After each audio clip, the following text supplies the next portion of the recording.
Before I tell you about this monitor, let's just go over the price.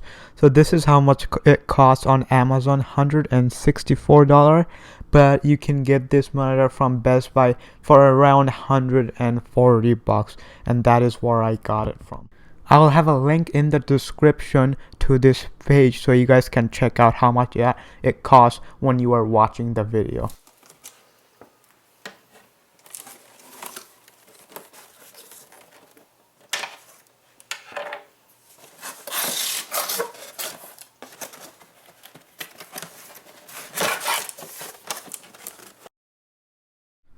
Okay, so let's see what you get inside the box.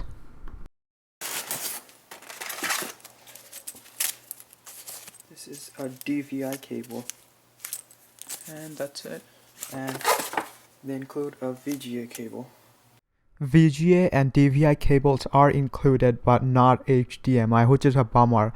But it's not that big of a deal. I'm glad that they include a DVI cable. Setting up this thing was pretty easy. You don't really need to look at the instruction to figure out how to set this whole thing up. Here are the inputs for this monitor. You got HDMI in, DVI, VGA, and that's for your power source. And I used VGA to plug my laptop to this monitor because my laptop does not have DVI out or HDMI out, and for the Xbox I used HDMI.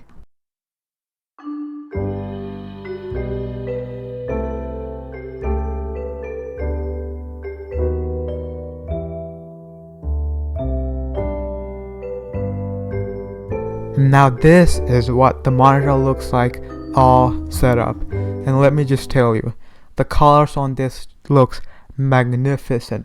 It's better than anything that I've ever seen before. And this is an IPS panel, so you get this great viewing angle. It doesn't matter what angle you look at it from. The colors on this thing look amazing. Better than my MacBook Pro, better than any display that I've used. Okay, so let's take a look at the specs. This is a 21.5-inch IPS panel. So the resolution of this monitor is 1920 by 1080, 916 by 9, and it does have 7 millisecond response time, which is what most of the IPS panel have. And that might seem a lot, but it really isn't, unless you're a hardcore like Counter-Strike Global Offensive player where like every little bit of advantage matters. I didn't have any ghosting problem, but I haven't really played that much game on this monitor. This monitor is fairly thin. It's not the thinnest thing on the market, but it's not too bad. Okay, now for the bad things about this monitor. You cannot orient this monitor in portrait mode. You can only change the viewing angle of the monitor, but you can't change it completely to portrait mode.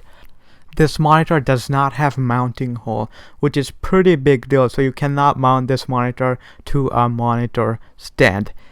Another pretty big thing is there is no internal speaker, and that's not a big deal, but there's no input for audio out either. So if you plug in your Xbox 360, the audio usually passes through the HDMI. So yeah, you cannot have audio. I mean, there's other way to do it, like you can plug in the HDMI and then use the analog output from your Xbox and then convert that to a 3.5mm jack and then plug in your speaker or headphone. For the price, this is actually a really good monitor. I'm really happy with it. I don't regret buying this monitor.